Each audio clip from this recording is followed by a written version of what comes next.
All right. So, uh, sometimes in politics things happen and you think, oh, well, that's interesting. I wonder what the response to that's going to be. And then sometimes you get a response that is a little more intense than maybe you would have expected. Yeah, and that's kind of the situation we're looking at today. This whole thing with Democratic Senator John Fetterman meeting with former President Trump. Right. Just that headline alone, Fetterman meeting with Trump. Yeah. I mean, it kind of makes you go, hmm. For sure. And when you start to look at some of the reactions, particularly from like liberal commentators and voters, it's been, um, well, it's definitely been noteworthy. Yeah. And it feels like there's some strong feelings out there about it. Absolutely. So today we're going to dive into this. We've got some excerpts from a Ring of Fire YouTube video transcript we're going to be looking at and kind of dissecting. And yeah, the mission here is to really try to get a handle on why this particular meeting generated such a strong response. I mean, on the surface, you might think politicians talk to each other. That's kind of part of the job. Mm. But this goes a little bit deeper, doesn't it? It does, and I think part of it has to do with the image a lot of people had of Fetterman. Even after his health challenges, he was seen as this kind of down-to-earth, common-sense figure. Right. In Pennsylvania, that's a state that's often seen as this crucial battleground. Exactly, the so-called Pennsylvania middle, and the transcript points out that it feels like that middle ground is maybe shifting a bit. Possibly even trending a little more conservative than it has in the past. Yeah, so when Fetterman meets with Trump, it kind of throws a wrench into things for some people. Definitely. And the reaction from some liberals, as our source describes, it wasn't just disagreement, it was a little more intense. Yeah, they use some pretty strong language. People going crazy, Democrats going nuts. Yeah, I think that gets at something important, this sense of almost betrayal from some on the left. Yeah, because for a lot of those folks, Fetterman was seen as this reliable vote against what they see as Trumpism. Right. And that term gets thrown around a lot. But if we want to try and define it, I guess we'd say it's kind of this populist nationalist approach to politics. Right. And so the willingness of Fetterman to even just sit down with Trump, it's seen as a departure from that. And that's where this gets really interesting, because the transcript makes a point of saying, this isn't like a Joe Scarborough situation. Right. It's not being presented as someone looking for like social access or wanting to be seen at Mar-a-Lago. Exactly. They're suggesting Fetterman's motivation is different. It's more fundamental. It's this idea that we've got to talk. It's pragmatic.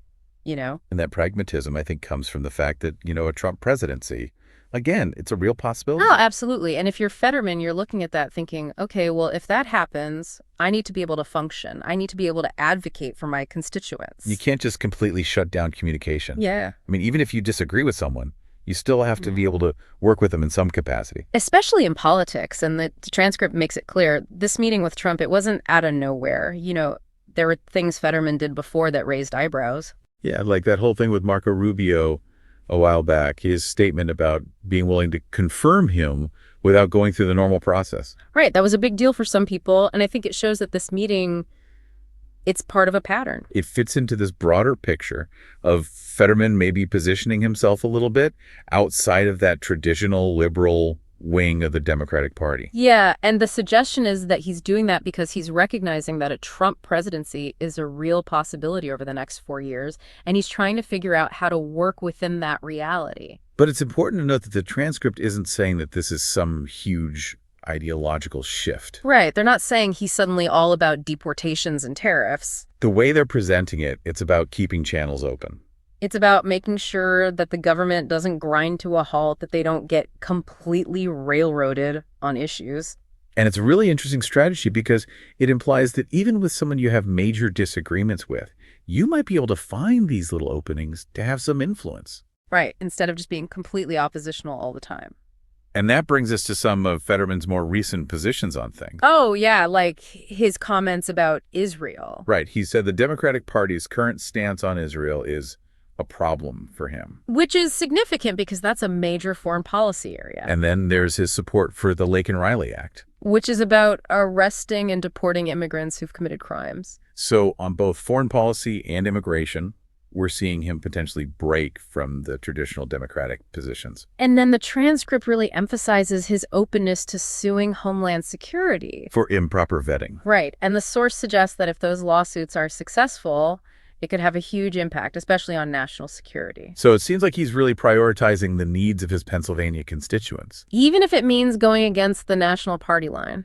And it all kind of feeds into this pragmatic argument for engagement. Right, because even if you don't like the idea of another Trump presidency, you have to acknowledge it as a possibility.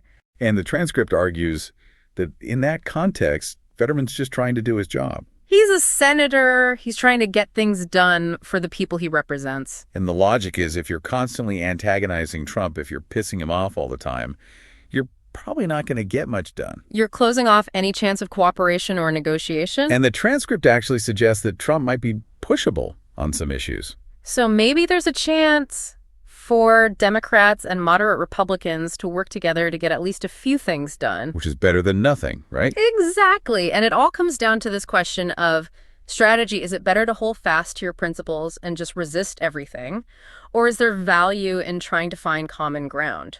It's this constant tension in politics. And Fetterman's actions suggest he's leaning towards engagement. So the big question is that the right approach? I mean, in this really divided political landscape, how do you balance holding on to your convictions with the need to get things done? It's a tough question, and I think the Ring of Fire transcript ultimately sees Fetterman's meeting with Trump as an attempt to keep those lines of communication open. To maybe find those areas where, even though there are huge ideological differences, they might be able to reach some kind of agreement. Right, and that's the key takeaway. So for you, the learner we're leaving you with this, is Fetterman's approach a smart adaptation to a difficult situation, or is it a dangerous compromise of values? It's something to think about for sure. Especially as we navigate this increasingly polarized political world. Absolutely. And with that, we'll leave it there for today. Thanks for joining us for this deep dive. Until next time.